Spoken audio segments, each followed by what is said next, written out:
안녕하세요. 오늘도 사연 살롱을 찾아주셔서 감사합니다. 첫 아이를 출산한 지 7개월 된 초보 엄마예요.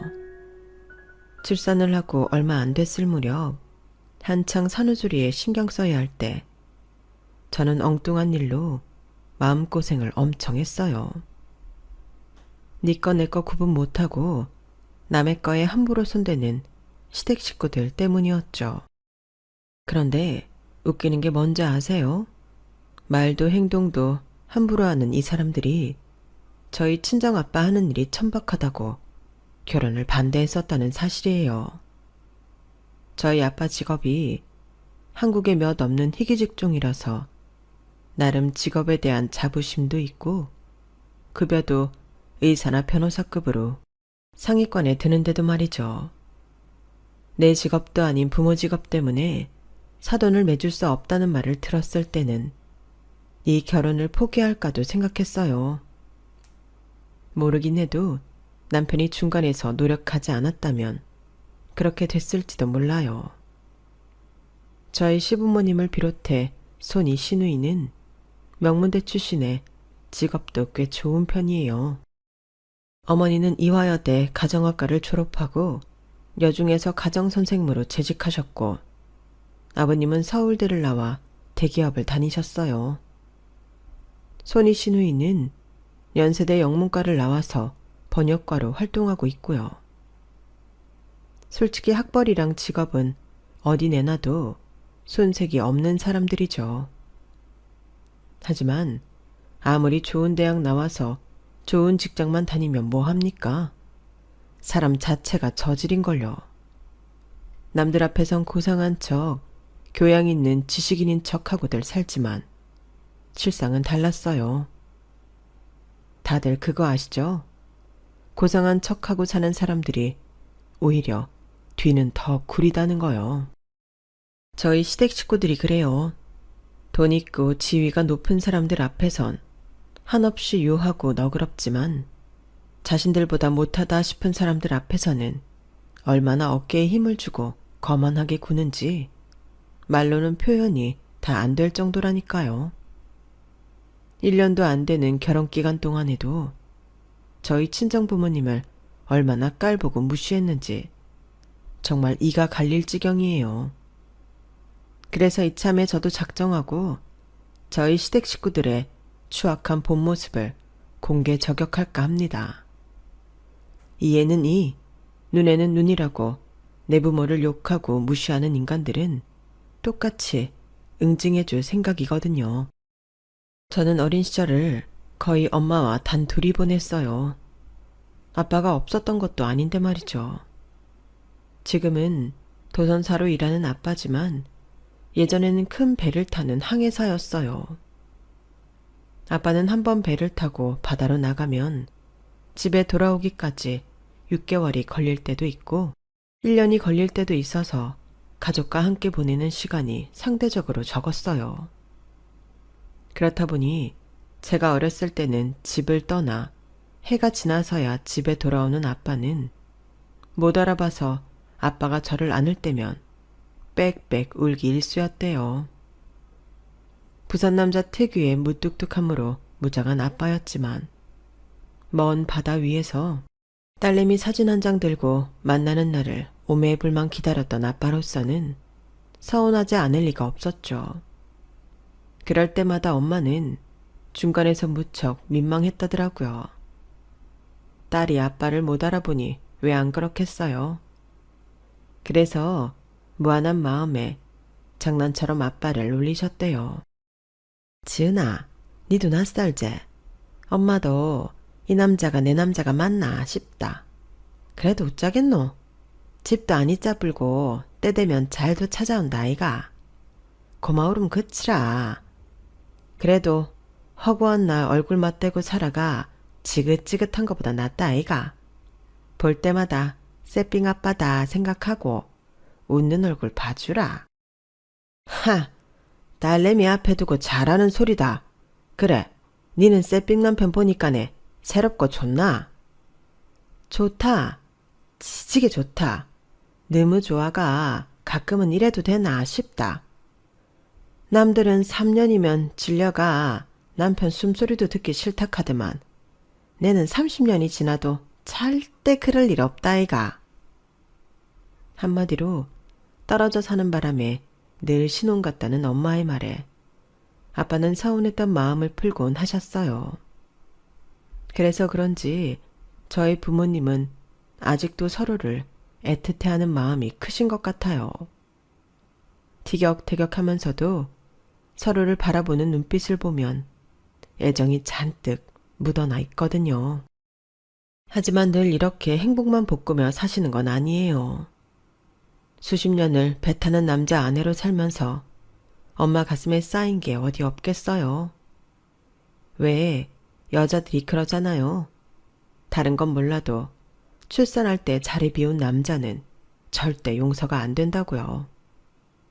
저희 엄마도 마찬가지였어요. 제가 태어나던 순간 저희 아빠는 남태평양 어딘가에서 항해를 하고 계셨대요. 그래서 제 100일이 지난 후에야 아빠는 집에 돌아오셨고 그 일로 지금까지도 엄마한테 한 소리를 듣고 계세요. 일 때문에 어쩔 수 없었다는 걸 엄마도 잘 알고 있지만 그래도 서운한 마음은 쉽게 가시지 않는다고 하더라고요. 생각해보면 당시 엄마 나이가 20대 초반에 불과했을 텐데 난생 처음 경험하는 출산이 얼마나 두려웠겠어요. 더군다나 남편도 곁에 없으니 출산일이 다가올수록 겁도 많이 났을 거예요. 혹시라도 혼자 있을 때 양수라도 터져서 꼼짝도 못하면 어쩌나 노심초사였죠. 그래서 그런지 아빠는 엄마 앞에서만큼은 순한 양처럼 지내세요. 지은 죄가 있어서 그런다나 뭐라나. 사실 저희 아빠 성격이 누구 앞에서 고분고분히 말 잘 듣고 호락호락한 성격은 아니세요. 부산 상남자 아니랄까봐 성격이 장난 아니시거든요. 뒷말 않고 차라리 앞에서 직설적으로 말하는 타입이라서 앞뒤 다르게 행동하는 건 절대 못하는 분이시죠. 그래서 손해도 많이 봤지만 반면에 오래 아빠를 지켜본 사람들은 하나같이 진국이라고들 하세요. 그런 아빠가 저희 시댁 식구들처럼 앞뒤 다른 인간들과 상대하려니 속이 좀 타셨겠어요. 성격대로 하자면 뒤집어도 몇 번은 뒤집었을 결혼이지만 자식 일이다 보니 성질도 죽이고 고개를 숙일 수밖에 없었던 거죠. 이렇게까지 막장 인간들인 줄 알았다면 아빠가 아니라 제가 먼저 한바탕 해두는 건데 돌이켜 생각하니 또다시 화가 치미네요. 사실 남편과 결혼 얘기를 꺼낼 때만 해도 시댁에서 우리 결혼을 반대하리라고는 전혀 생각도 못했어요. 제가 남편보다 학벌이랑 직업이 좀 더 괜찮은 편이라서 나름의 자신감이 있었거든요. 그래서 호기롭게 시댁에 인사를 드리러 갔는데 아버님의 질문에 아빠 직업을 말씀드린 순간부터 분위기가 조금 달라지더라고요. 도선사? 그건 처음 들어보는 직업인데 정확히 뭘 하는 일이니? 아버님은 고개를 갸웃하시며 제게 물으셨어요. 그러니까 배가 항구를 드나들 때 해당 선박의 승선에서 입출항 가이드를 하는 일이에요. 사실 이렇게만 말하면 모르는 사람들은 감이 안 잡힐 거예요. 저도 그랬으니까요. 그동안 아빠가 하는 일을 말로만 들었지 실제로 본 적이 없어서 제대로 설명을 못한 것도 있고요. 그 무렵 저희 아빠는 도선사로 전업을 하신 지 8년 차에 접어든 때였어요. 20년 넘게 항해사로 일하시다가 도선사 시험 자격이 주어지자마자 바로 응시해서 도선사로 전업하셨거든요. 아빠가 배 타는 걸 무척이나 좋아하셨지만 가족들과 더 오랜 시간을 함께하고 싶은 마음에 결정을 내리신 거였죠. 저희 아빠 직업 자랑을 좀 하자면 도선사라는 일이 자기가 하고 싶다고 해서 쉽게 할 수 있는 일은 아니에요. 선정 자격이 꽤 까다롭거든요. 간단히 말하면 6,000톤 이상의 선박에서 선장 경력을 3년 이상 쌓아야 도선사 시험에 응시할 자격이 주어져요. 그런데 문제는 선장 경력을 쌓기까지 엄청난 시간이 든다는 거죠. 항해사에서 선장이 되기까지 걸리는 기간이 최소 15년에서 20년이 걸리거든요. 그렇게 선장이 된 후에 6,000톤 이상의 배를 3년 이상 운행한 경력이 있어야 비로소 도선사 자격 시험을 볼 자격이 생기는 거예요. 경력과 실력이 수반되지 않으면 절대 할 수 없는 일인 거죠. 그래서 우리나라에 도선사로 일하는 사람이 300여 명 정도에 불과하다고 하더라고요. 그중 한 사람이 저희 아빠고요. 워낙 긴 시간의 경력과 실력을 필요로 하는 직종이다 보니 수입이 센 편이에요. 하위 등급 평균 연봉이 1억이 넘거든요. 그러니 경력도 있고 실력이 좋은 상위 등급 도선사의 경우는 연봉 1억 넘기는 건 쉬운 일이죠. 제가 알기로 저희 아빠 연봉도 1억에 훨씬 넘는 걸로 알고 있어요. 그런데 저희 시부모님은 이런 사실을 모른 채 단지 배를 탄다는 이유만으로 눈을 내리깔고 보시더라고요. 물론 처음 뵙던 그 자리에서는 티를 내지 않으셨지만 말이에요. 그러니까 한마디로 배에서 일하는 직업이란 소리네. 뱃일 하시려면 힘이 많이 들겠어요. 그래요. 모처럼 우리 집에 와줬는데 차 마시고 놀다 가요. 나는 일이 좀 있어서 먼저 일어나 봐야겠네요. 여보, 내 찻잔은 서재로 좀 옮겨줘요. 방금 전까지 앞으로 우리 집 사람이 될 사이니까 편하게 말하겠다며 반말로 일권하시던 아버님은 갑자기 존대를 하시면서 자리에서 일어나셨어요. 그 작은 변화에 이상하게도 거리감이 확 느껴지더라고요. 시댁을 나와 집으로 가는 차 안에서 남편한테 물었어요. 태훈 씨, 오늘 내가 자기 집에서 실수한 거 있어? 실수? 아니, 근데 뜬금없이 그건 왜? 아무래도 아버님이 조금 달라지신 것 같아서 말씀을 놓으시다가 갑자기 돈대를 하시는 것도 그렇고 얘기 중에 서재로 들어가 버리신 것도 좀 걸려서 말이야. 아버님은 내가 마음에 안 드시나? 그럴 리가. 자기가 아빠 동문이라고 얼마나 좋아하셨는데 지난 추석 때 큰 댁에 가서도 자기 자랑을 하실 정도였다니까. 그러니까 괜한 걱정하지 마. 이럴 때 보면 남자들은 참 편하게 살아요. 상대의 미묘한 변화에 둔감한 것도 모자라서 상황 파악도 정반대로 하곤 하니까요. 그날 일로 찜찜한 마음을 지울 수 없었지만 그래도 대놓고 싫은 기색을 보이셨던 건 아니라서 저도 좋은 쪽으로 생각하려고 애써 마음을 다잡았어요. 그런데 시댁에 인사를 드리고 온 다음부터 남편마저도 달라지지 뭐예요. 저희가 다른 회사에 다니고 있었지만 회사 건물이 같은 지역에 있어서 평소에 퇴근을 같이 하곤 했는데 언제부턴가 바쁘다는 핑계로 얼굴 보기가 힘들어지더라고요. 주말 데이트도 약속이 있다는 핑계로 미루기도 했고요.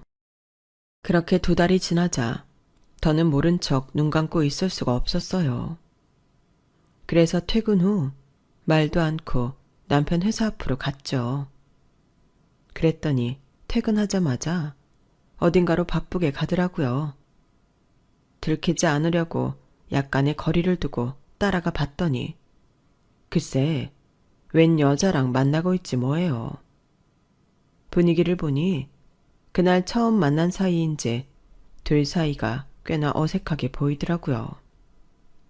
자리가 멀어서 서로 하는 말은 들리지 않았지만 남편이 난처한 표정으로 사과를 하는 것 같았어요.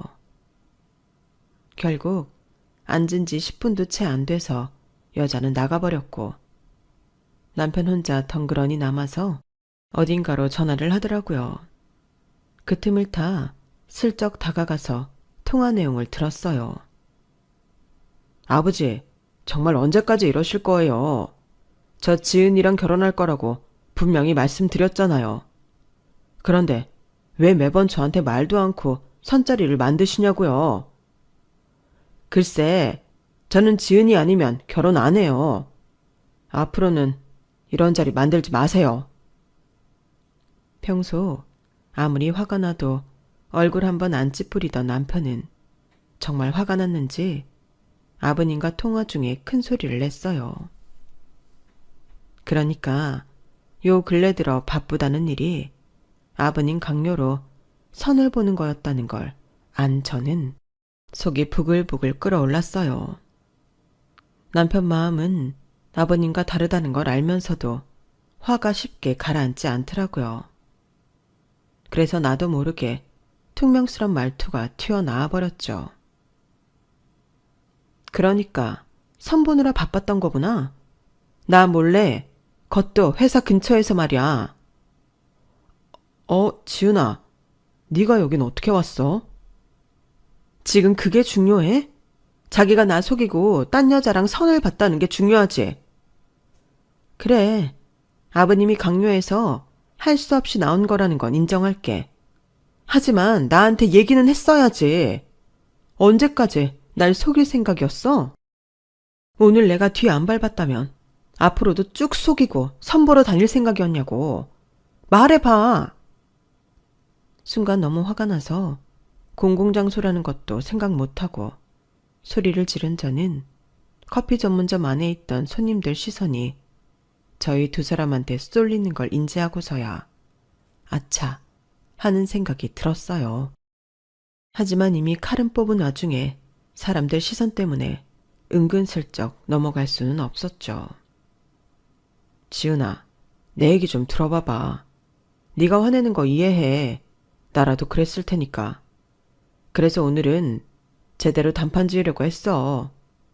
너도 들었겠지만 아버지한테도 확실히 내 뜻 전했고 방금 전까지 있다간 맞선 상대한테도 결혼할 사람이 있다고 확실히 말해둔 참이야. 그러니까 다른 건 몰라도 내 진심만은 알아줬으면 좋겠어. 알죠. 제가 왜 모르겠어요. 하지만 결혼이라는 게 우리 두 사람 마음만 앞세워서 할 수 있는 게 아니잖아요. 결혼은 집안 대 집안이 결합하는 거니까요. 그래서 거두절미하고 스트레이트로 물었어요. 좋아. 단도직입적으로 물을게. 아버님이 우리 결혼 반대하시는 이유가 뭐야? 그 이유를 알아야 수습을 하든 마음을 돌리든 할 거 아니야.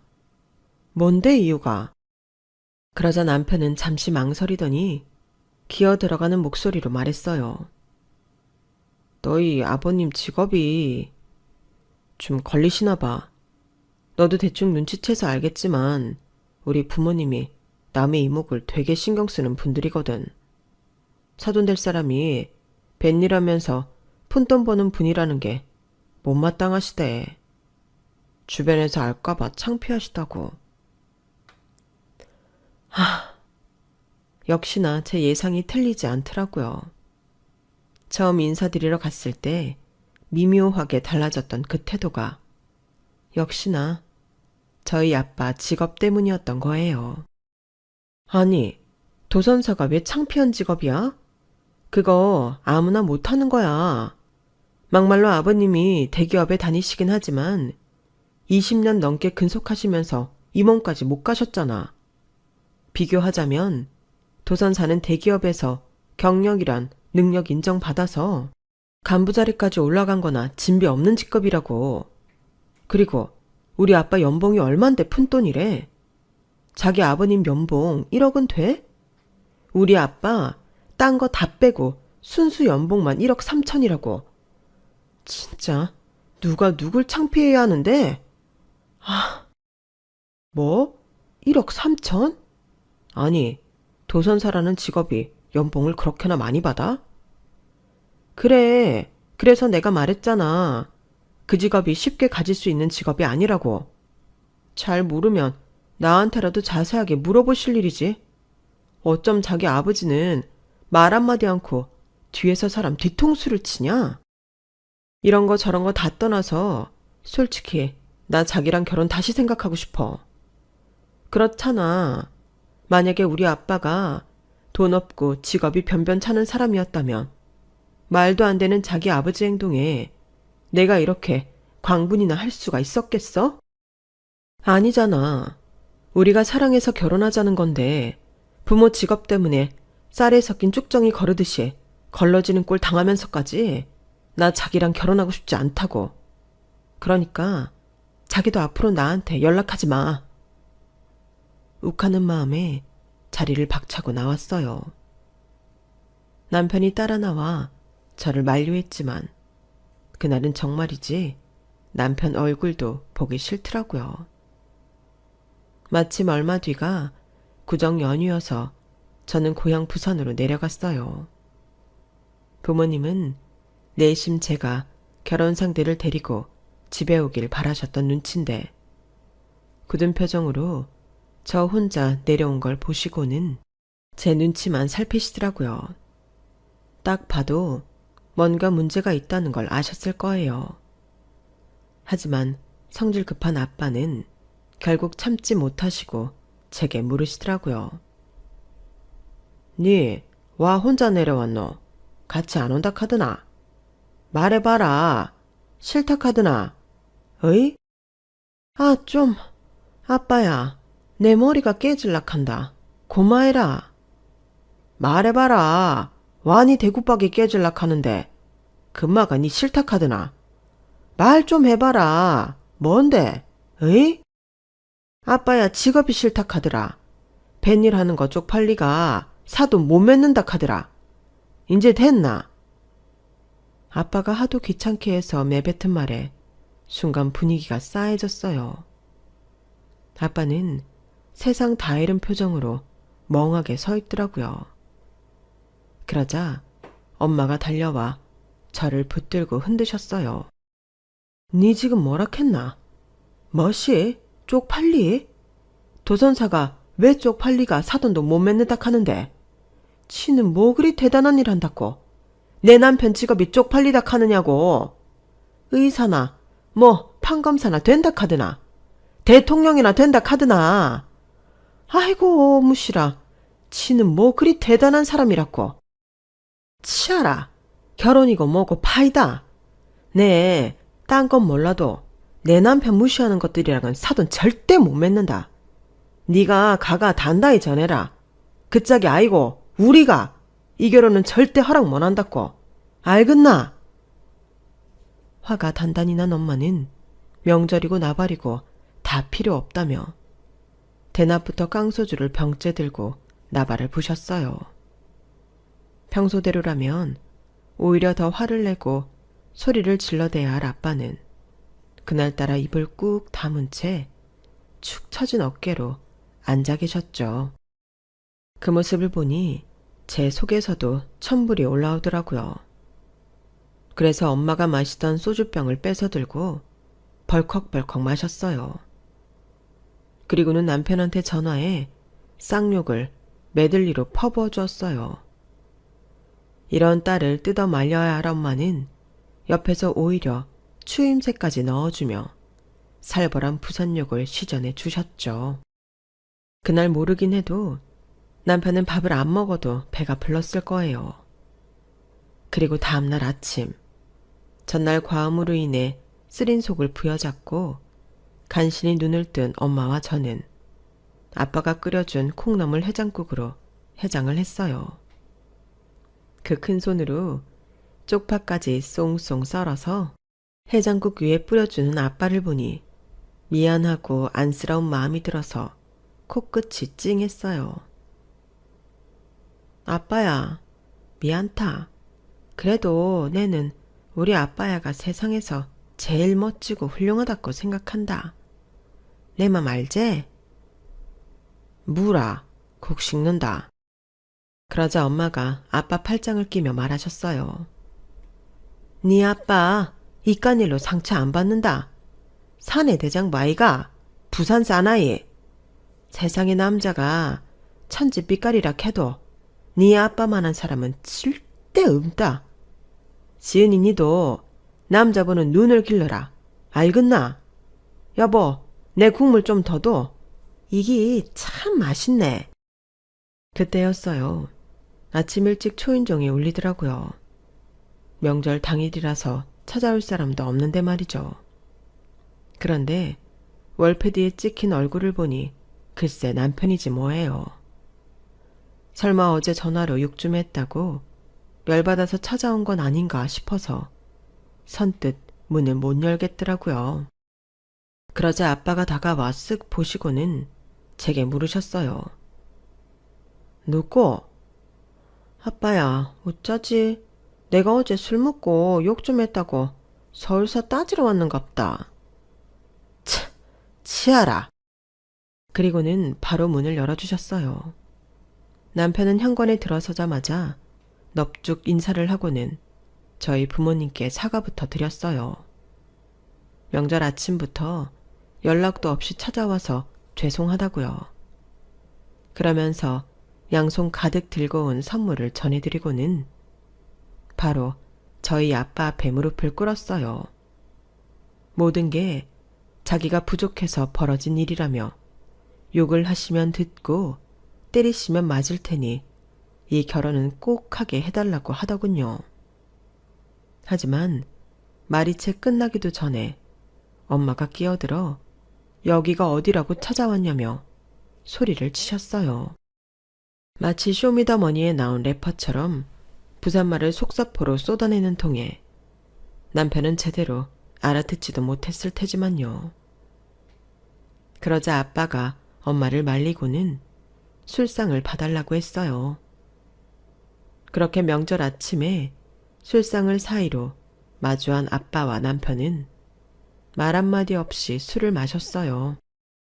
주거니 받거니 하면서 마셔댄 술이 전공 대병 2개에 소주가 몇 병이었어요. 안주도 제대로 안 먹고 술만 부어대니 엄마도 저도 걱정이 한가득이었죠.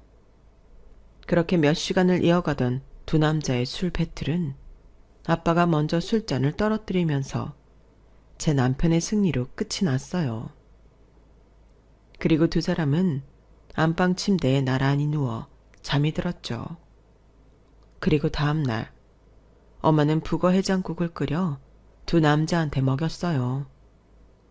해장국을 다 드신 아빠는 남편한테 그러시더라고요. 어제 술자리에서 어떤 변명이든 한마디라도 했더라면 그 길로 돌려보내려고 했다고요. 변명 없이 모든 걸 자기 잘못으로 돌리는 태도는 마음에 들어서 이번만은 용서를 하겠지만 앞으로 내 딸로 내 눈물 빼는 날에는 그 길로 이 결혼은 무효로 할 테니 알아서 하라고 하셨어요. 결국 예비 장인과의 술 배틀로 하루가 지나도 술이 안 깬 남편 때문에 저는 남편을 차에 태우고 손수 운전을 해서 서울까지 올라갔어요. 그렇게 술판으로 얼룩진 연휴가 끝나고 저는 다시 시댁을 찾아갔어요. 그 사이 남편을 통해 저희 아빠 직업을 듣고 나름대로 알아보신 아버님은 전보다 유한 표정으로 저를 맞아주셨어요. 내가 사돈 직업에 대해 오해한 점이 없지 않아서 괜한 일을 벌였구나. 지은이 네가 이해 좀 해다오. 그나저나 못 본 사이 얼굴이 많이 상했네. 결혼 앞둔 신부가 얼굴이 이래서야 쓰나. 여보, 당신이 지은이한테 신경 좀 써줘요. 곧 우리 집 며느리 될 아이를 이렇게 두면 쓰나? 나 몰래 뒤에서 아들한테 선짜리 들이대던 사람이 불과 몇 달 만에 180도 달라졌더라고요. 그 뻔뻔한 얼굴에 침이라도 뱉어주고 싶었지만 꾹 참고 조신하게 인사만 드리고 나왔어요. 그리고 본격적으로 결혼 준비를 시작하게 되었고 상견례를 무사히 마친 뒤 그해 5월에 식을 올리게 되었어요. 물론 그 과정이 온전히 순탄했던 건 아니에요.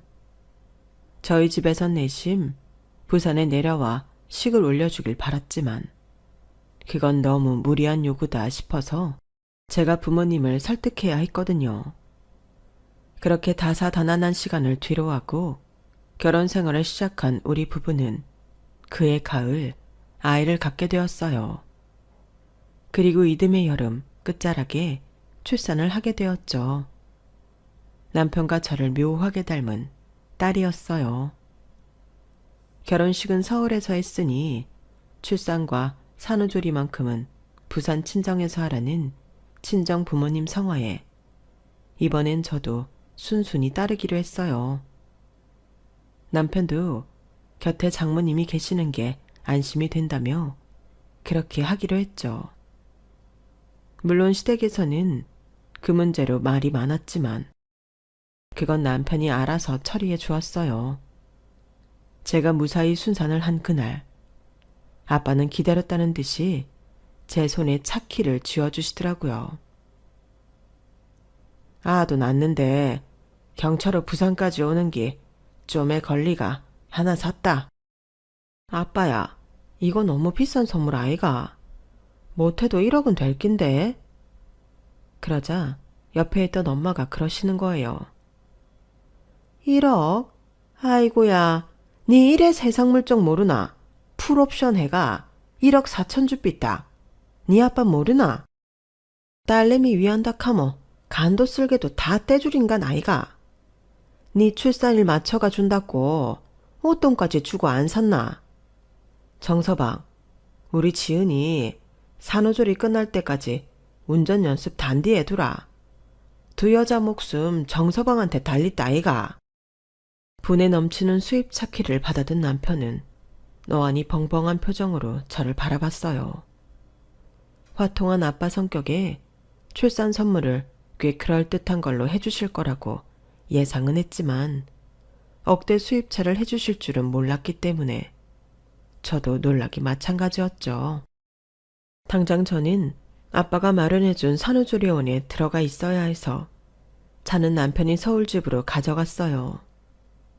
남편은 회사 출근 때문에 금요일 밤에 부산으로 내려와 월요일 새벽에 서울로 올라가야 했기에 차는 집에 두고 KTX를 이용해 서울과 부산을 오갔어요. 그리고 드디어 제가 산후조리원을 나오는 날이 되었죠. 하필 그날이 목요일이라서 남편이 당장 서울로 내려올 수 없는 바람에 하루는 친정에서 지내게 되었어요. 그런데 사건은 다음 날 터지고 말았죠. 퇴근 후 차를 끌고 부산으로 내려온다던 남편이 자정 무렵 KTX를 타고 부산으로 내려온 거예요. 여보, 차는 어쩌고 KTX를 타고 왔어? 3-7일도 안 된 애를 데리고 서울로 가야 되는데 어떻게 KTX를 타고 가? 그러자 남편이 울상이 된 표정으로 그러는 거예요. 실은 그게 말이야. 퇴근해 보니까 아버지가 나 몰래 차를 끌고 나가셨더라고. 엄마랑 누나 데리고 강원도로 여행을 가셨다나 봐. 말이라도 하고 가져갈 것이지. 아니, 나도 아직 못 타본 차를 왜 자기네 식구들이 타? 우리 아빠가 내 출산 선물로 사준 건데 왜 자기들이 먼저 타냐고. 그래서 당신은 그걸 가만히 보고만 있었어? 당장 가져오라고 했어야지. 했지. 그런데 나랑 통화하시고는 바로 휴대폰 전원까지 꺼놓으시곤 내 전화를 안 받으시더라고. 정말 나도 미치겠어. 우리 부부가 목소리를 올린 탓에 거실에 있던 부모님이 그 소리를 다 들으시고는 방으로 들어오셨어요. 안 그래도 저희 시부모님한테 감정이 안 좋은 엄마는 버럭 화부터 내셨어요. 이게 뭔 소리고? 그 차를 와 지그들이 가져가는데. 아이고, 길 닦아놓으니 뭐가 먼저 지나간다고. 새 차 보자마자 그새 집어갔드나. 내 못 산다 못 살아. 상견례 때도 그러고 결혼식 때도 그러고. 그래, 사람들 앞에선 교양 있는 척 했었더니 어째 이리 양심도 없는가 모르겠다. 당신도 한마디 해요. 그래 망부석처럼 서 있지 말고. 그러자 가만히 생각에 잠겨있던 아빠는 휴대폰을 꺼내들고 어딘가로 전화를 했어요. 내다. 내 말이다. 신고 하나 할락하는데 되겠나? 돈 한 차량 신고 좀 할락한다. 니도 알지? 내 딸 지은이 딸 낳은 거. 인사는 치아라. 그래가 내가 차 한 대 뽑아줬다 아이가. 근데 그것을 누가 들고 팁 붙다 아이가. 비싸지. 1억 5천 안 들어갔나? 잡을 수 있겠나? 그래, 니네 성격 알지? 아침 첫술 뜨기 전까지 범인을 잡았으면 쉽다. 그래, 욕 봐라. 아빠는 아무 일 없다는 듯 통화를 마치고는 제 방을 나가셨어요. 엄마는 입가에 미소를 띠시며 뒤따라 나가셨고요. 남편은 사색이 된 채 저만 바라보았죠. 여보, 지금 장인어른이 차량 도난 신고하신 거 맞지? 아빠 친구 중에 경찰 고위 간부로 있는 분이 있거든. 아마 그 아저씨한테 전화한 걸 거야. 그 말에 남편은 쏟아내듯 한숨을 푹 쉬었어요. 물론 우리 몰래 차를 끌고 나간 시아버지와 시집 식구들이 괘씸하기는 하지만 그렇다고 차량 도난 신고까지 한 건 제가 생각해도 좀 심하다 싶었어요. 하지만 차를 사준 사람이 신고를 하겠다는데 제가 어쩌겠어요. 그리고 말이 났으니 말인데 그동안 저희 아빠 성격에 그만큼 참아줬으면 많이 참아준 거였거든요. 자기들이 잠자는 사자의 코털을 건드린 거죠. 아무튼 그 일로 인해 남편은 밤새 잠을 이루지 못하고 전원이 꺼진 아버님 휴대폰으로 전화를 걸어댔어요. 그리고 다음날 아침 엄마가 주방에서 부산이 아침상을 차리던 무렵 아빠 휴대폰이 요란하게 울려댔어요. 그래, 잡았나? 그래, 네 일 좀 한대. 뭐라고? 치아라, 선처는 무슨. 내는 그래 할 생각이 전혀 없다고 전해라. 알바 아니다. 빨간 줄을 긋든 파란 줄을 긋든 죄 지은 놈이 알아서 할 일이고 내는 내 돈 주고 산 차를 훔치간 도둑만 잡으면 된다. 그래, 법대로 해야 안 하겠나? 네 단디해라. 내 성격 알지? 그래, 끊는다. 정확한 상황은 알 수 없었지만 아빠가 하시는 말만 들어도 차를 끌고 간 아버님 신상에 상당히 안 좋은 일이 벌어지고 있다는 것만은 확실히 알 수 있었어요. 그리고 아빠가 전화를 끊자마자 제 남편 휴대폰이 울렸어요. 아버님이었죠. 아버님은 밖으로 소리가 새어나올 정도로 고래고래 소리를 치시며 어떻게 아비를 도둑놈으로 몰 수가 있냐며 따지셨어요. 당장 차량 도난 신고 철회하지 않으면 가만히 안 둔다고 협박까지 하시더라고요. 그러면서 건드리지 말아야 할 선까지 건드신 거예요. 네 처가 이러라고 하더냐? 지 아빠가 사준 차 끌고 나갔다고 시애비를 전과자 만들라고 네 처가 그러더냐고. 이래서 근본 없는 집구석이랑은 사돈을 맺는 게 아닌데. 아이고, 내가 이 나이에 무슨 망신인지. 이놈아, 이래서 집안에 여자를 들일 때는 그 부모를 보고 고르라고 하는 거야. 무식하게 뱃일을 하는 인간 딸이니 무식한 게 지 애비밖에 더 닮았겠냐고. 어디서 쓰레기 같은 것들이 내 인생에 구정물을 튀기려 들어. 길게 말할 거 없고 네 처한테 말해서 당장 차량 도난 신고 철회해. 왜 대답을 안 해? 사실 아버님한테 온 이 전화는 제가 같이 듣자고 스피커폰으로 해둔 터라서 우리 부부는 그 통화를 함께 듣고 말았어요.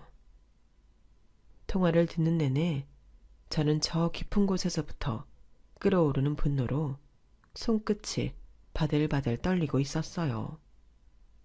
여차하면 휴대폰을 뺏어들고 제가 직접 한마디 할 판이었죠. 그런데 제가 나서기도 전에 남편이 표정을 굳히더니 그러더라고요. 아버지, 순서가 틀렸잖아요. 지금 아버지가 가장 먼저 하셔야 할 말은 신고 철회가 아니라 미안하다는 사과예요. 그 차 제 장인어른이 사주신 거예요. 저 타라고 사주신 것도 아니고 제 아내랑 우리 예슬이 안정하게 태우라고 사주신 거라고요. 내 아내가 받은 출산 선물이란 말입니다. 그런데 그걸 왜 아버지가 말도 없이 훔쳐가셔선 이 사달을 만들어요? 왜 남의 물건에 함부로 손을 대서 자식인 저까지 창피하게 만드시냐고요. 그리고 전에도 말씀드렸지만 타인에 대해 제대로 알지도 못하면서 함부로 말씀하지 마세요. 제 장인어른은 아버지가 무시해도 되는 분 아니세요. 아버지보다 더 어른다운 분이시라고요. 저요, 더는 아버지의 그 이중적인 행동에 장단 못 맞춰드려요. 그동안 못 본 척 회피하고 살았는데 더는 그렇게 살지 않겠다고요. 아들 하나 잃었다고 생각해도 좋아요. 대신 이번 일로 인해 제 아내나 제 처가에 조금이라도 폐를 끼치셨다가는 저 정말 가만히 안 참습니다. 아셨어요? 그러니까 아버지가 벌인 일에 대한 대가는 아버님 스스로가 지세요. 창피한 짓을 하셨으면 창피 당하시라고요. 남편은 전화를 끊고도 진정이 안 되는지 숨을 몰아쉬었어요. 아빠가 소리를 지른 탓에 놀란 제 딸은 울고 싶은 아빠 대신 자신이 앙앙 울더라고요. 그런데 이상하죠. 우는 딸을 달래면서도 이상하게 기분은 나쁘지 않았어요. 마치 이제야 내 남편을 제대로 찾은 기분이었다랄까요. 아무튼 그날 일로 저희 부부는 시댁과 연락을 끊고 살고 있어요. 아, 차량 도난 사건은 자동차 불법 사용죄가 적용돼서 벌금형에 처해졌어요. 제 남편 명의로 된 차가 아니라 아빠 명의로 되어 있는 차였기 때문에 친족상 도래가 적용되지 않았거든요. 결국 빼도 박도 못하고 죗값을 치르게 된 거죠. 그리고 이건 나중에 엄마를 통해 들은 얘긴데요. 그날 아버님한테 온 전화를 저희 부모님도 방문 밖에서 다 들으셨던 모양이에요. 스피커폰으로 시아버지가 하는 말을 들으시던 아빠는 얼굴은 붉게 타는 고구마처럼 타들어갔고 저희 엄마는 툭 건들기만 해도 살벌한 욕설을 터뜨릴 것처럼 잔뜩 달아올라 있었다고 하더군요. 막 방문을 열고 들어가려고 하던 찰나 제 남편이 대신 퍼부어대는 말을 듣고는 모른 척하기로 하셨대요. 다른 사람도 아니고 자기 자식한테 저런 소리를 듣는데 더 말해 뭐하냐 싶으셨던 거죠. 이러니 저러니 해도 부모한테 가장 무서운 건 다름 아닌 자식이라고 하시더라고요. 맞아요. 30년 넘게 아버님의 자식으로 살아온 제 남편이 한순간에 부모 형제와 연 끊기로 작정한 것도 바로 저희 딸아이 때문이었거든요. 부모로서 더는 창피하게 살지 않겠다는 결심이 그날의 용기를 불러일으켰으니까요. 저희 시부모님도 제 남편의 이런 마음을 알아주셨으면 좋겠는데 말이죠. 아무튼 이번 일로 저도 많은 걸 깨달을 수 있었습니다. 부모가 된다는 건 또 다른 세계에 문을 여는 것과 같다는 생각을 하게 됐거든요. 제 딸아이한테 창피한 부모가 되지 않기 위해서라도 더 나은 인간이 되도록 노력해야겠다는 생각을 하면서 사연을 마칩니다. 지금까지 제 사연을 들어주셔서 감사합니다. 매일매일 행복하세요. 여러분, 사연 댓글에 응원과 현명한 조언 부탁드려요. 좋아요와 구독은 저에게 큰 힘이 됩니다. 오늘도 좋은 일 가득하세요.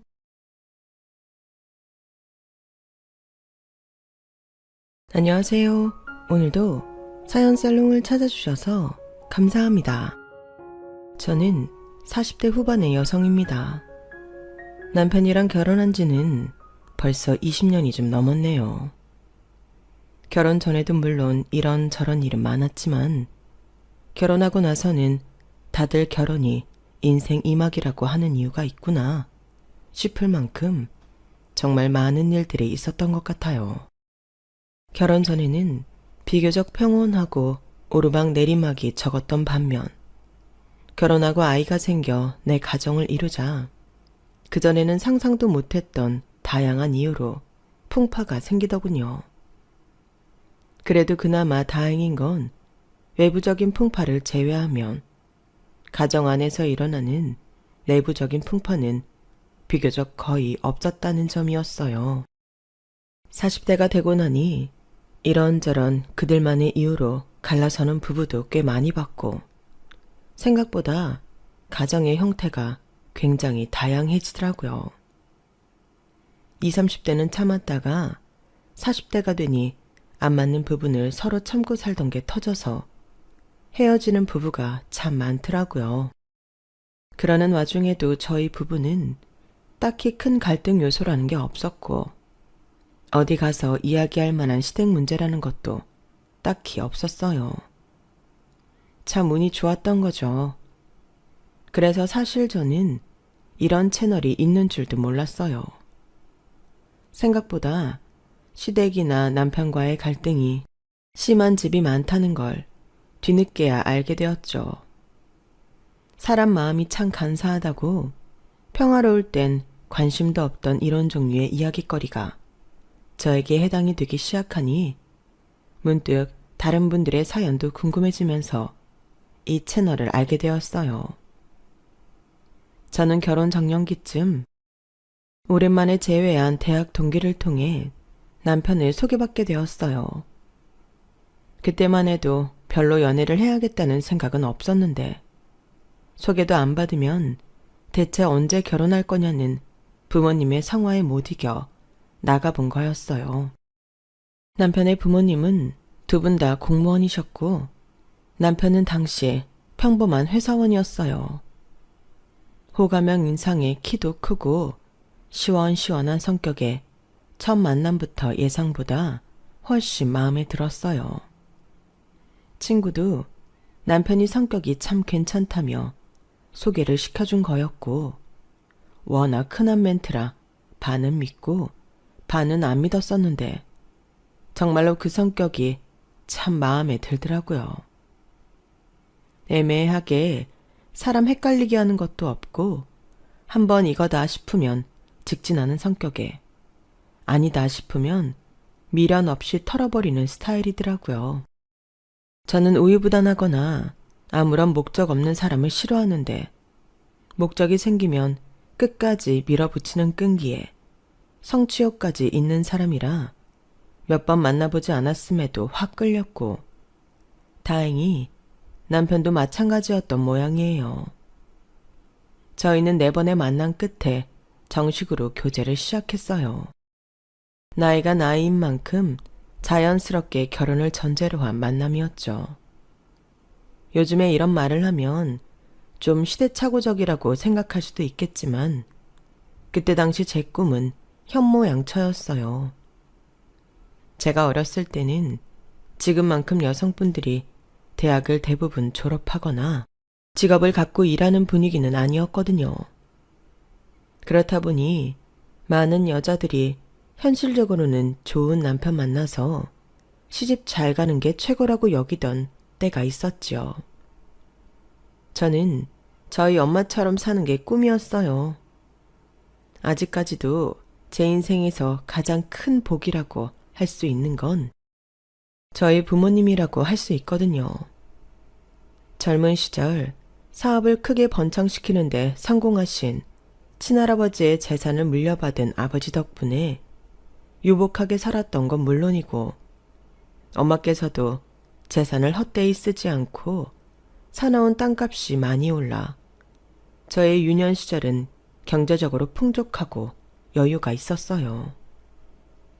아버지도 대기업 임원까지 열심히 일하셨고 어머니는 그런 아버지를 내조하시면서 저희 가족은 화목하고 평화로웠죠. 유일한 흠이 있다면 제가 어렸을 때는 남아 선호 사상이 강했던 때라 제 위에 있는 오빠가 부모님의 기대와 사랑을 좀 독차지하는 면이 있었어요. 그래도 막내고 딸이라고 많이 예뻐해 주시고 사랑도 많이 주셨지만 그 시절 분위기상 아무래도 아들과 딸은 대접이 다를 수밖에 없었던 것 같아요. 좀 서러울 때도 있었지만 그땐 주변 남자 형제를 가지고 있는 친구들만 봐도 다 비슷비슷하던 때라 그게 그렇게 이상한 건 줄은 나중에 다 커서야 알았네요. 불행인 건지 다행인 건지 그래서 어릴 때도 크게 불만은 없었어요. 엄마께서 자리를 비우면 다 큰 오빠의 밥상을 제가 대신 차려야 한다던지 그런 부당하고 이상한 일도 많았지만 당시엔 잘 모르고 넘어갔어요. 남자 밥상은 무조건 여자가 차려야 하는 줄 알았죠. 아무튼 그런 때조차 오빠에게 별다른 유감은 없었어요. 앞서 말한 일들도 부모님께서 시켜서 하는 거지 오빠가 직접적으로 요구한 적은 없었고 오빠도 하나뿐인 여동생이라고 제게 가끔 용돈도 쥐어주고 했거든요. 나이 차이가 6살 정도 나서 그런지 다른 집 오빠들과 달리 저를 때리거나 한 적도 없었어요. 그래서 저는 그야말로 화목한 가정에서 잘 자랐다고 생각해요. 그런데 그렇게 오냐오냐 키웠던 것이 나중에 화근이 된 건지 오빠는 나이를 먹고 생각보다 부모님의 기대에 부응을 못하게 되면서 조금 심적으로 힘들었던 모양인지 약간 삐딱선을 타기 시작했어요. 본격적으로 그러기 시작한 때가 제가 결혼할 즈음이었죠. 직장 한 군데를 꾸준히 다니지 못하고 이리저리 방황하는 오빠에게 부모님이 가게를 차려주셨어요. 네가 할 줄 아는 거라곤 사무직일 뿐인데 회사 생활에는 영 적응을 못하니 네가 해보고 싶은 걸로 가게를 한번 열어봐라. 지원은 얼마든지 해줄게. 저는 당시 무용을 전공 후 문화센터에서 강사를 하고 있던 때라 막연하게 무용학원을 차려보고 싶다는 생각을 하고 있었거든요. 현모양처 외에 인생에서 처음으로 생겼던 꿈이었는데 현실적으로는 학원을 차리려면 부모님께 100% 지원을 받아야 하는 상황이라 바로 접어버린 지 얼마 안 된 상황에서 부모님이 선뜻 오빠에겐 가게를 차려주겠다고 해서 내심 부러운 마음이 있었어요. 하지만 저는 그때 남편과 결혼을 앞두고 있었고 아이를 낳고 가정을 꾸리면 가정에 집중하고픈 마음이 동시에 있었기 때문에 오빠라도 하고 싶은 일을 하고 살면 좋다고 생각하고 말아버렸죠. 그런데 오빠가 사고를 치기 시작한 건 그 가게를 차려준 이후부터였어요. 미선아, 잘 지내지? 엄마, 안 그래도 전화 한번 드리려고 했는데 엄마는 별일 없으시죠? 별일이 없었으면 좋겠다만 내가 진짜 성훈이 때문에 미치겠다. 왜요? 오빠가 또 못하겠대요?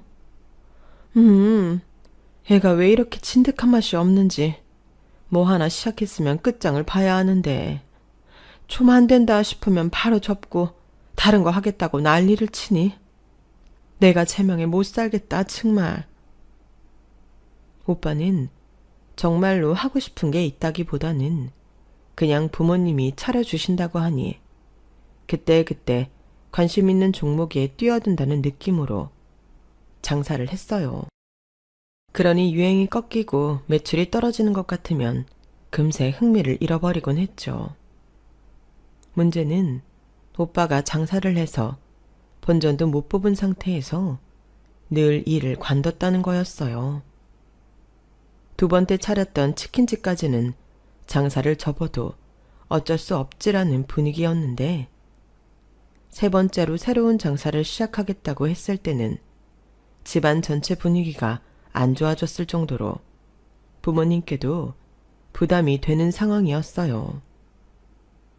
처음에는 철없는 오빠의 방황 정도로 생각했던 저도 그때는 오빠의 나이나 부모님의 연세, 노후 등이 신경 쓰이기 시작하더라고요. 저희 가족 모두 더 이상 오빠가 변덕 부리면서 돈을 새나가게 하지 않고 이제 그만 적당한 일 찾아서 본인 밥벌이라도 잘 해먹고 살았으면 기도하는 심정으로 바랬어요. 하지만 오빠는 이상한 고집으로 끝내 세 번째 장사를 포기하지 않았어요. 가족들 모두가 환장할 노릇이었죠. 아, 엄마, 이번엔 진짜 잘 된다니까요. 요즘 대왕 카스테라가 얼마나 잘 되는데. 요즘 다 그거 줄 서서 먹는다고 난리예요. 난리나. 진짜 딱 한 번만 더 믿어주세요. 내가 다 듣고 본 게 있어서 이러는 거라니까요. 너는 정말 우리 재산을 그렇게 말아먹어 놓고도 그런 말을 한 낯짝이 있는 거냐? 정신머리 없는 놈. 아무튼 이번엔 절대 안 돼. 아빠. 진짜 거리에 줄 선 거 못 보셔서 그래요. 젊은 애들이 요즘 그거 못 먹어서 환장한다니까요. 이번에 떼돈 벌면 진짜 효도할게요. 그동안 말아먹은 돈도 다 갚고요. 네? 나이값 못하는 오빠의 투정에 부모님은 두 손 두 발 다 드셨어요. 저도 반대하고 싶었지만 부모님의 판단이니 더 말을 얹기가 애매하더라고요. 그래, 이번이 진짜 마지막이야. 더는 너한테 경제적으로 투자 못한다. 우리가 죽을 때 돼서 재산 물려주는 게 아닌 이상 더 이상은 안 돼. 알겠어? 마지막 기회라고 신신당부를 하긴 했지만 사실 저희 가족 모두 알고 있었어요. 오빠가 이번 장사 역시 제대로 할 리가 없다는 걸요. 역시나 대왕 카스테라는 심하게 유행을 타는 종목이었고 처음에는 좀 버나 싶더니 유행이 저물면서 자연스럽게 폐업의 길로 접어들게 됐어요. 3번 연속 장사가 실패하자 저희 부모님은 손실이 이만저만이 아니셨어요. 더 이상은 경제적 지원을 해줄 수 없었고 오빠가 일자리를 구하기 바랬지만 오빠는 장사와 마찬가지로 일자리를 잡아도 뭘 하나 제대로 하는 게 없었죠. 아니, 오히려 장사를 하며 사장으로 직원들을 부리는 일만 하다가 남 밑으로 들어가서 하려니 영 적응이 안 되는지 예전보다 부적응이 더 심해진 것 같았어요. 야, 미선아, 김서방 돈 좀 버냐? 뭐? 오빠는 오랜만에 연락 와서 그게 할 소리야. 왜? 동생한테 이런 말도 못해? 당연하지. 내가 아무리 오빠 동생이라지만 나도 이제 엄연히 결혼했고 가정이 있는 사람이야. 그렇게 편하게 수입 물어보는 건 실례라 생각되는데. 그럼 네가 일을 하던가. 너는 좋겠다. 여자라 일 안 하고 남편 등골이나 빼먹어도 돼서. 뭐? 그게 무슨 소리야. 여자들은 공부 안 하고 남편만 잘 만나면 평생 먹고 살 수 있잖아.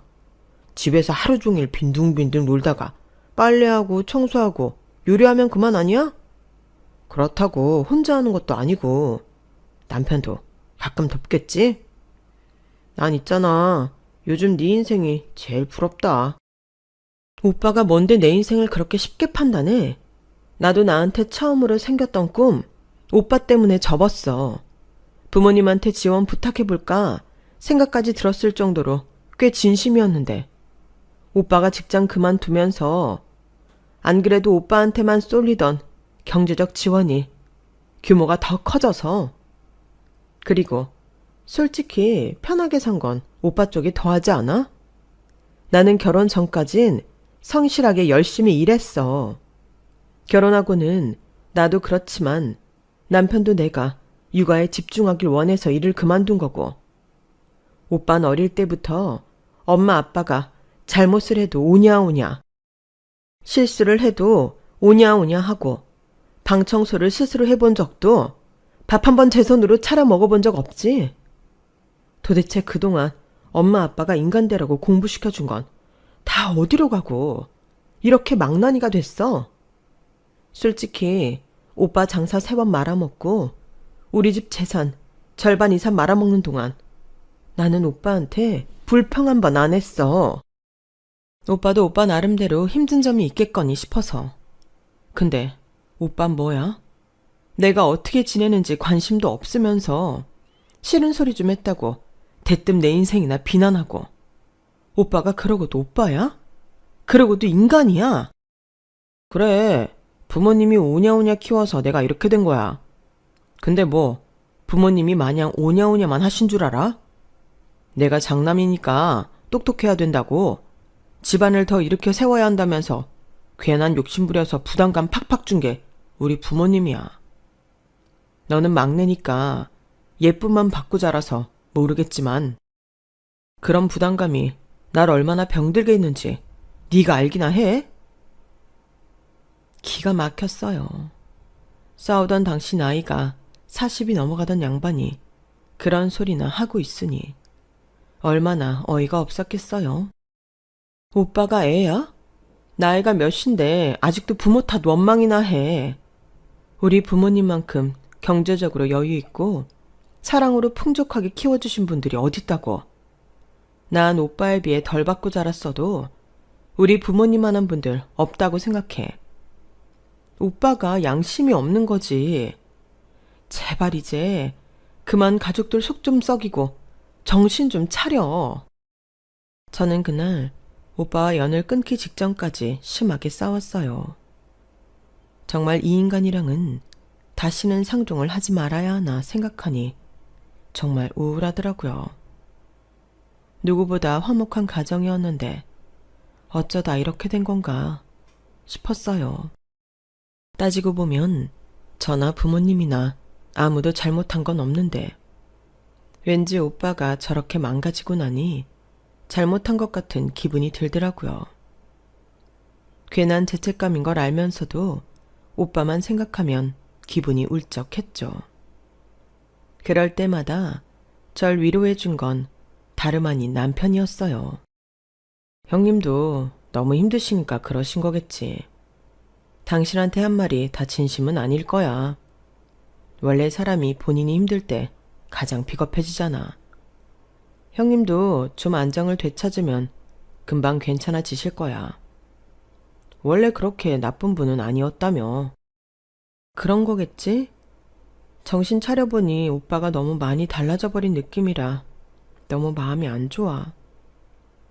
힘든 시기니까 그럴 수 있지. 이럴 때일수록 우리가 휘둘리면 안 돼. 우리까지 형님을 등지면 형님께서 얼마나 외로우시겠어.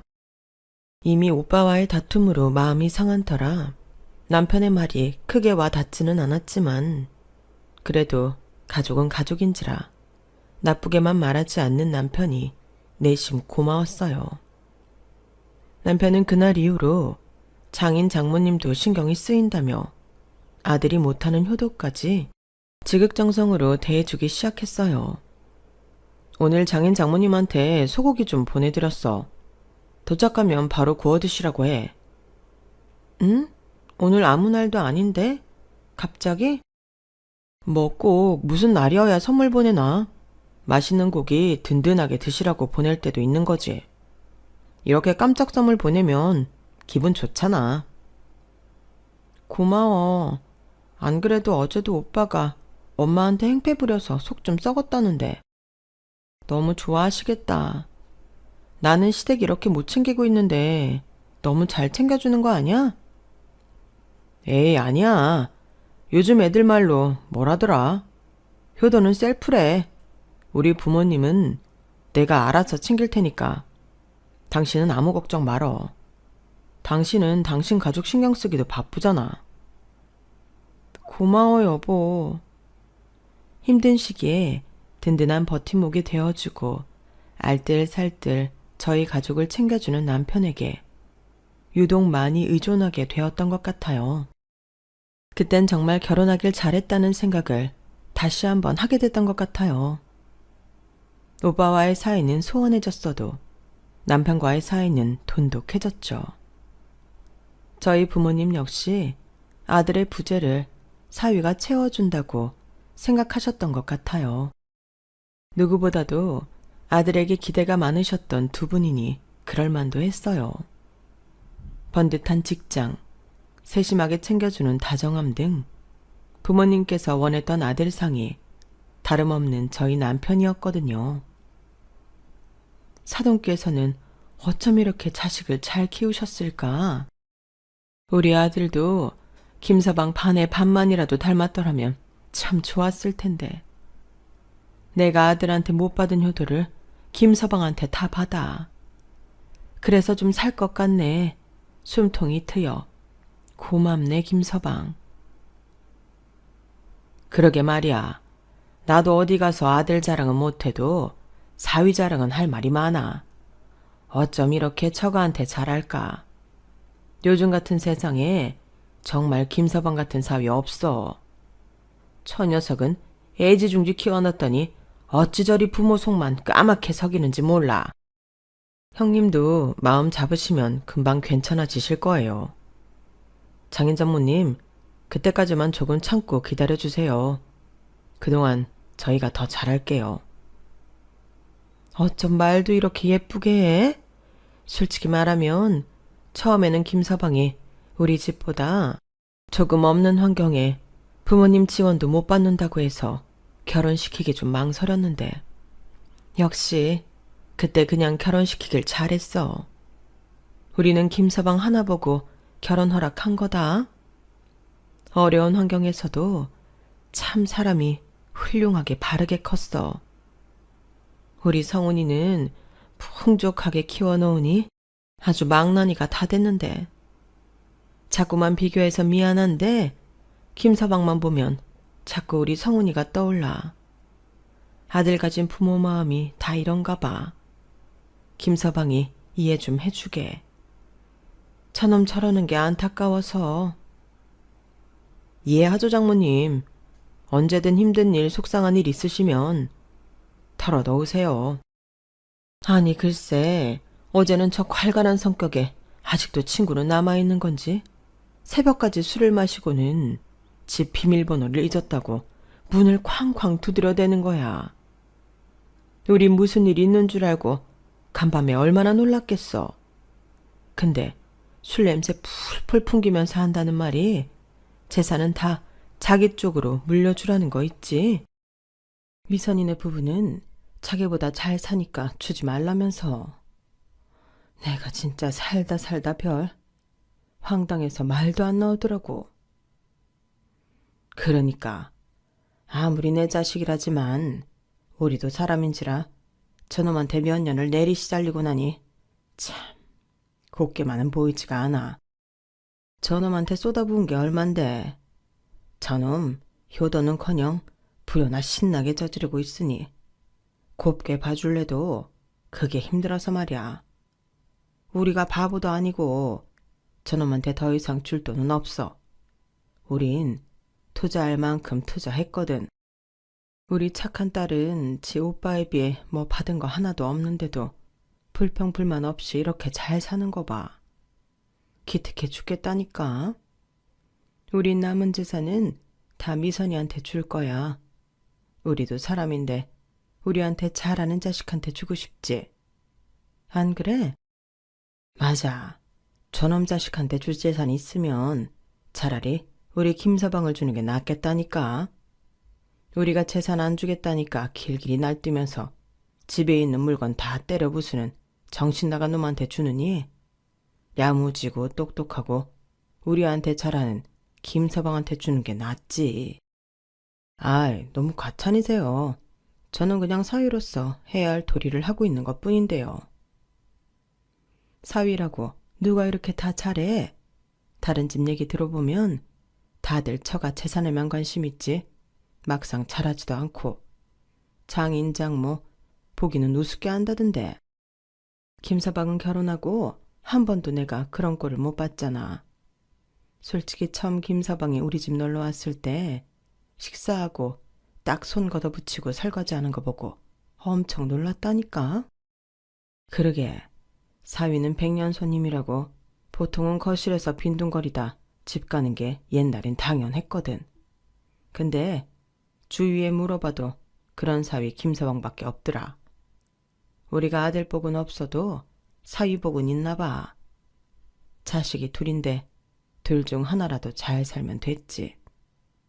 우리가 참 고맙게 생각하고 있다는 것만 알아도 김서방. 감정 표현에 있어서는 다소 무뚝뚝한 아버지까지 그렇게 적극적으로 애정을 하시는 걸 보고 나니 새삼 남편이 잘하긴 하는구나 싶더라고요. 남편이 친정에 이렇게 잘하는데 저라고 마냥 가만히 받고만 있을 순 없었어요. 저도 시댁에 배로 자라게 됐죠.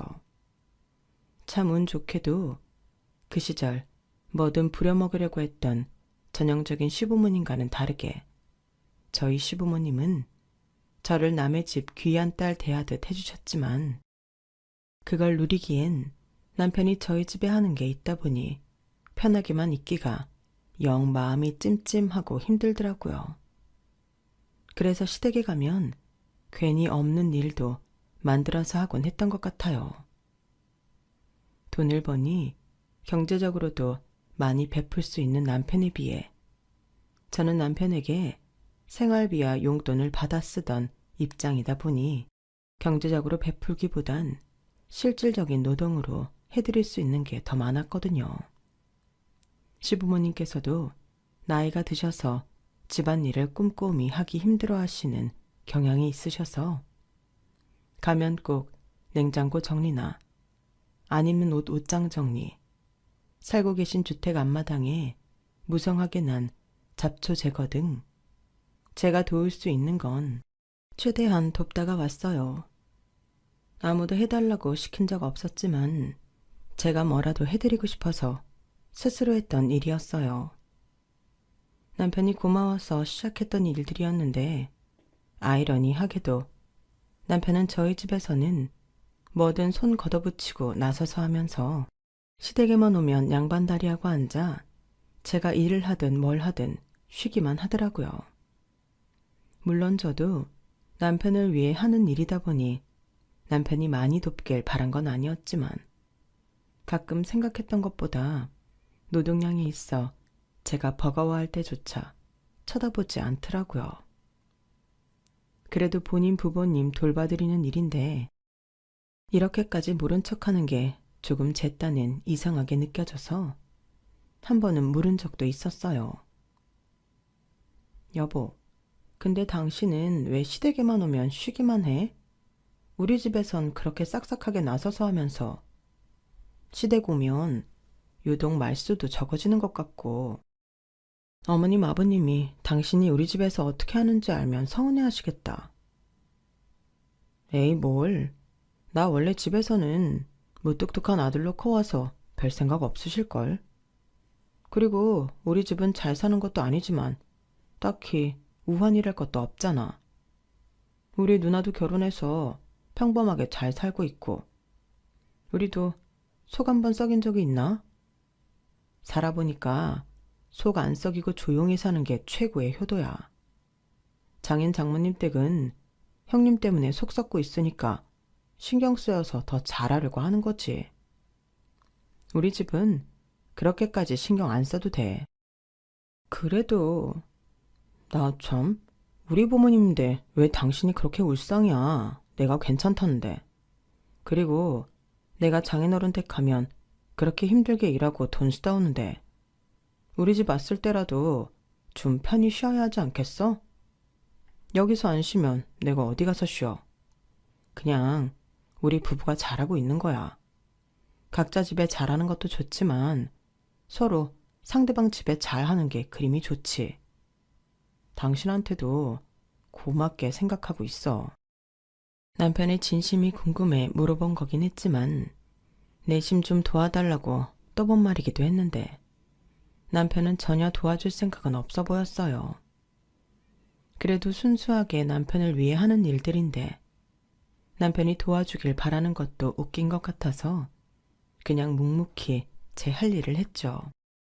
시부모님은 저에게 딱히 일을 시키지도 않았지만 제가 이런 걸 도와드린다 해서 고마워하시는 분들도 아니고 조금 당연하게 생각하는 경향이 있어 살짝 지치긴 했지만 남편이 아닌 척 하면서도 제 부모님께 잘 해드리는 걸 보고 좋아하는 것 같아 멈출 수가 없었어요.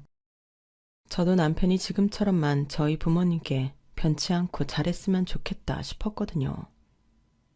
그렇게 훈훈한 줄로만 알았던 쌍방 대리 효도는 그래도 꽤 오랫동안 지속이 되었어요. 어느 날 갑자기 남편이 제게 조금 불편한 질문을 하면서 그 평화에 균열이 가기 시작했죠. 여보, 근데 장인어른 재산이 얼마나 남으신 거야? 응? 그건 왜? 형님이 많이 말아먹으셔서 별로 안 남아있으신 줄 알았는데 딱히 돈이 부족해 보이시지도 않고 자꾸 잘하는 자식한테 재산을 줄 거라는 식으로 말씀을 하시길래 아, 아마 오빠가 많이 말아먹긴 했어도 할아버지한테 받은 부동산 재산이 많아서 노후 자금 걱정 같은 건 없으실 거야. 아마 우리한테 물려준다는 것도 그거 같고. 그래? 그게 정확히 어떻게 되는데? 글쎄, 오빠가 말아먹기 전엔 대충은 알고 있었는데 지금은 뭐 얼마나 있으신지 모르겠는데? 근데 그건 왜 궁금해해? 우리 부모님이 그냥 하는 소릴까봐? 아니. 그냥 궁금할 수도 있지. 왜 그래? 남편이 어색하게 웃는데 뭔가 기분이 묘하더라고요. 처음으로 제게 말하지 않은 꿍꿍이가 있는 듯한 얼굴을 하고 있었거든요. 그래도 이렇게 나름대로 긴 세월 동안 잘하는 건 힘든 일이기 때문에 남편이 엉뚱한 마음을 먹고 있다고 생각하기는 좀 어려웠어요. 그런데 사람 마음이 참 간사하게도 그날 그렇게 저희 부모님 남은 재산을 꼬치꼬치 캐물었던 게 그 뒤로 자꾸만 생각이 나더라고요. 부모님께 잘하는 모습을 보면서 혹시 재산 때문에 잘하나? 시부모님께는 심드렁한 게 혹시 받을 재산이 없어서 그런가? 한번 의심의 싹이 트기 시작하니 근거도 없는데 걷잡을 수 없이 커져만 가는 기분이었죠. 하지만 그런 의심도 남편의 진심 앞에 무너져 버리는 듯한 사건이 있었어요. 여보, 좀 있으면 장모님 생신이시잖아. 이번에 장인어른이랑 같이 유럽 여행 한번 보내드리는 거 어때? 응? 유럽 여행? 나야 좋지. 근데 당신 괜찮겠어? 내가 괜찮고 말고 할 게 어딨어. 저번에 같이 TV 보는데 프랑스 나오는 거 보고는 젊은 시절에 갔던 유럽 얘기를 막 하시는 거야. 신나게 말씀하시는데 아련해 보이기도 하고 지금은 체력이 안 돼서 못 가겠다고 하시는데 우리가 보내드리면 그래도 못 이긴 척 갔다 오시지 않을까 싶어서. 나는 시부모님한테 여행도 못 보내드리는데 정말 고마워 여보. 에이 고맙긴. 장모님도 장인어른도 날 정말 아들처럼 대해주시는데 이 정도는 해드려야지.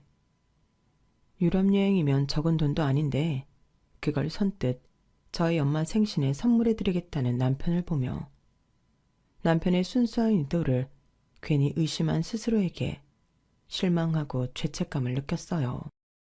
생각해보면 오빠 때문에 힘들었을 때 제게 힘이 되어주기도 했고 부모님께 오빠의 빈자리를 대신해 아들 노릇을 해준 고마운 남편인데 고작 남은 재산 물어봤다고 그동안의 진심을 다 왜곡해버린 것 같아 너무 미안하더라고요.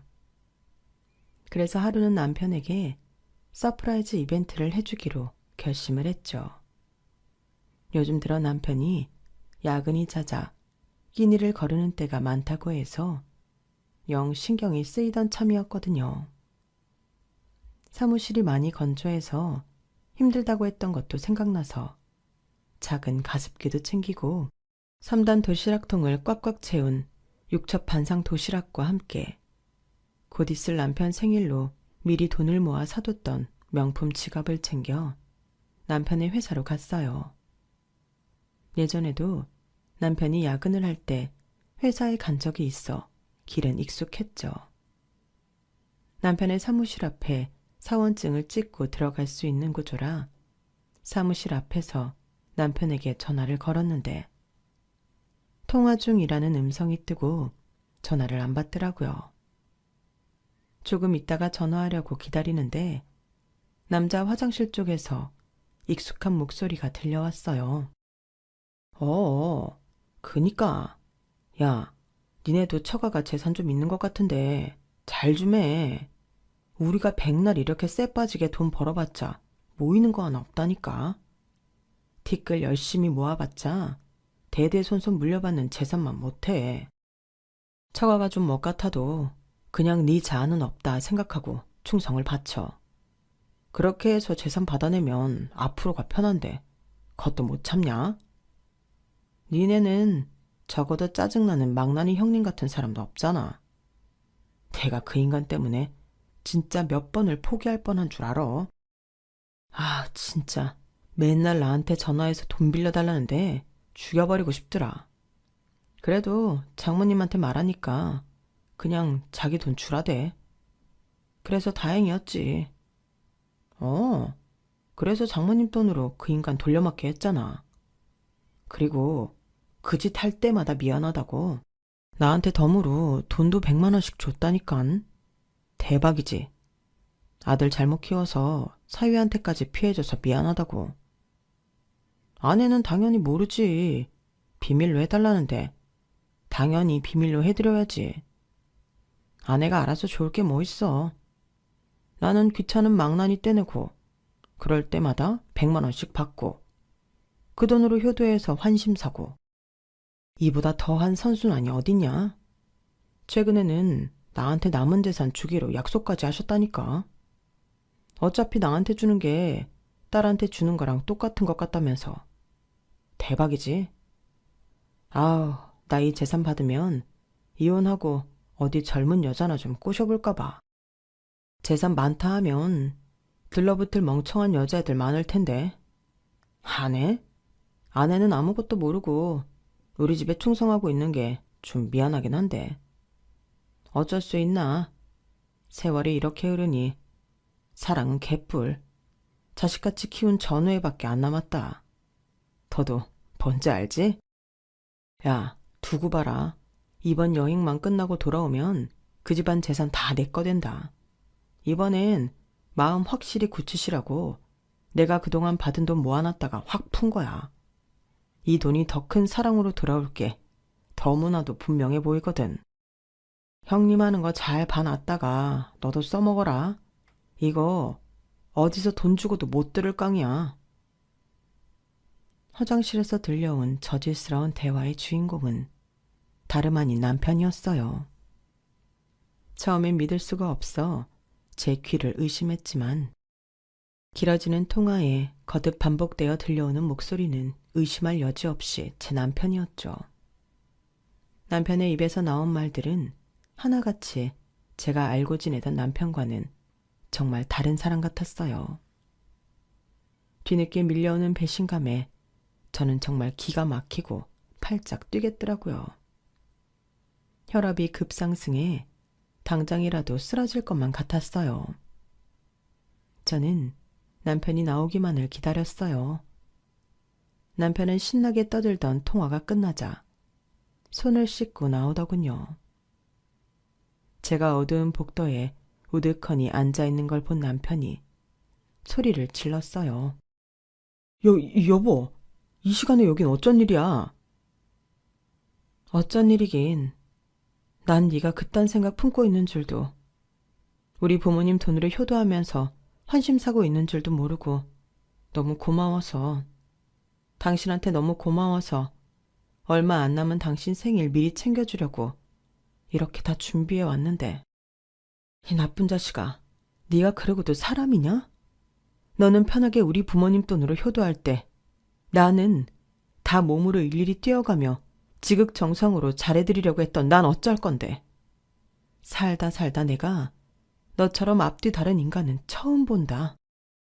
TV에 나와도 소름 돋을 캐릭터가 내 남편이라니. 우리 부모님이 재산 준다 하니까 정말 다 네 거 같디? 내가 당신 실체 다 밝힐 거니까 꿈도 꾸지 마. 아이 참, 여보 왜 그래? 남자들끼리 가오 잡겠다고 한 대화야. 자식이 자기네 처가도 꽤 잘 산다고 은근 자랑하잖아. 그래서 한 소리야. 응? 오해하지 마 제발. 오해는 무슨 오해. 녹음 다 떴는데. 한번 앉아서 같이 들어볼래? 오해인지 아닌지? 너는 이제 죽도 밥도 없는 줄 알아. 사람이 어떻게 이렇게 겉과 속이 다르니? 이런 소름 돋는 인간. 너 같은 인간한테 속아서 아들처럼 예뻐한 우리 부모님이 불쌍하다. 어? 여보, 근데 뭘 그렇게 싸들고 온 거야? 그 명품 로고는 뭐야? 넌 이 와중에도 이게 궁금하냐? 원래 너한테 줄 생일 선물이었다. 이제 아니지만. 너는 이거나 주워 먹던가. 맨날 집에 와서 배고프다 징징대지 말고. 저는 뻔뻔하게 명품 봉투를 가리키는 남편에 머리 끝까지 화가 나서 도시락통을 남편 몸통에 던져버렸어요. 단단한 데다 3단 도시락이라 크기도 크고 무게도 꽤 돼서 남편은 억소리를 내며 휘청거렸어요. 도시락통이 던져지면서 뚜껑이 다 열리는 바람에 남편 수트는 음식물 범벅이 됐죠. 저는 그 길로 소리치는 남편을 뒤로하고 집으로 와서는 남편이 자주 입는 옷가지와 물건들을 대충 짐가방에 챙겨 집 밖에 던져놨어요. 집 비밀번호는 바꿨고요. 남편의 실체를 알게 됐는데 같은 집에 있고 싶은 마음이 전혀 안 들더라고요. 저희가 살고 있던 집도 저희 엄마 명의의 집이었기 때문에 나가도 남편이 나가야지 제가 나갈 이유는 없었거든요. 부모님께는 당장 남편의 실체를 밝히고 싶었지만 남편이 보내드린 유럽 여행을 한참 즐겁게 하고 계셨던 때라 여행의 즐거운 분위기를 망치고 싶지 않아 때를 기다렸어요. 여행을 다녀오신 뒤에는 제가 구구절절 녹음했던 걸 들려드릴까도 생각했지만 너무 충격을 받으시거나 기분이 많이 상하실까봐 차마 그러지 못하겠더라고요. 아들이 속 썩이는 것만으로도 힘들어 하셨는데 믿었던 사위가 배신했다는 생각은 안 하게 해드리고 싶은 마음이 커서 성격 차이로 헤어지고 싶다고 말씀을 드렸어요. 부모님은 처음에는 아쉬워하며 말리긴 하셨지만 제가 불행한 건 바라지 않는다고 하셨어요. 어떤 길을 택하든 제가 스스로 행복해지는 길을 택하라고 응원해 주셨죠. 저는 깔끔하게 이혼하고 싶었지만 남편이 합의 이혼을 해주지 않아 소송까지 가게 됐어요. 이혼하고 싶지 않은 이유도 어쩌면 저희 집에서 떨어질 콩고물이 없어질까봐 그러는 게 뻔히 보여서 참 역겹더라고요. 이혼 소송 과정에서 남편은 추할 대로 추한 행보를 보였고 결과적으로 말씀드리면 저희 부모님도 그때 남편에게 남아있던 좋은 감정들을 차차 정리하셨던 것 같아요. 아무리 사위가 백날 잘해봤자 부모님 팔은 안으로 굽어 든든한 딸의 편에 서주셨죠. 소송 과정에서 부모님도 뭔가 이상한 점을 느끼셨던 것 같아요. 부모님께서는 그동안 잘 지내왔는데 왜 이렇게까지 하냐. 내 딸이 괴롭다는데 그만 서로 힘들게 하지 말고 놔주자고 여러 번 남편을 설득했지만 남편은 이혼하면 더 이상 장인 장모님을 못 뵙지 않냐는 등 이상한 말로 저희 부모님을 설득하려고 했어요.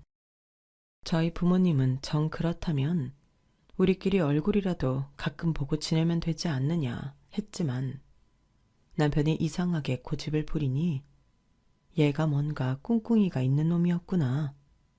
어려움풋이 알아채신 것 같아요. 아무리 장인댁이 좋아도 아내가 싫다는데 장인댁과 연이 끊어질까봐 이혼을 안 해주는 것만큼 이상해 보이는 게 어딨겠어요. 남편이 컨셉을 잘못 잡아도 한참 잘못 잡았던 거죠.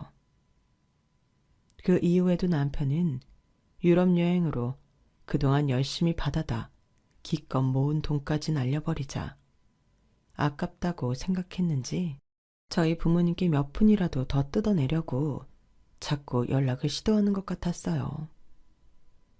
부모님도 그걸 불편하게 생각하셨고 저는 어차피 이제 끊어진 인연이니 예전처럼 아들로 생각하지도 말고 칼같이 거절하시라 하고 남편의 모든 연락처를 부모님 휴대폰에서 차단시켜 버렸어요. 부모님도 딸과 헤어진 사위에게는 더 이상 경제적 지원까진 해줄 생각이 없으셔서 다행이었죠.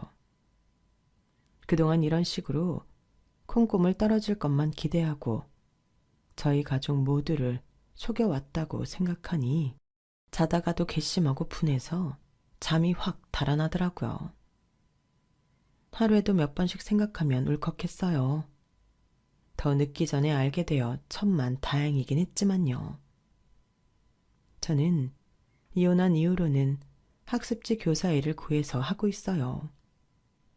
적지만 제가 번 돈으로 부모님께 맛있는 것도 사드리고 좋은 옷도 사드리고 하니 기분이 되게 좋더라고요.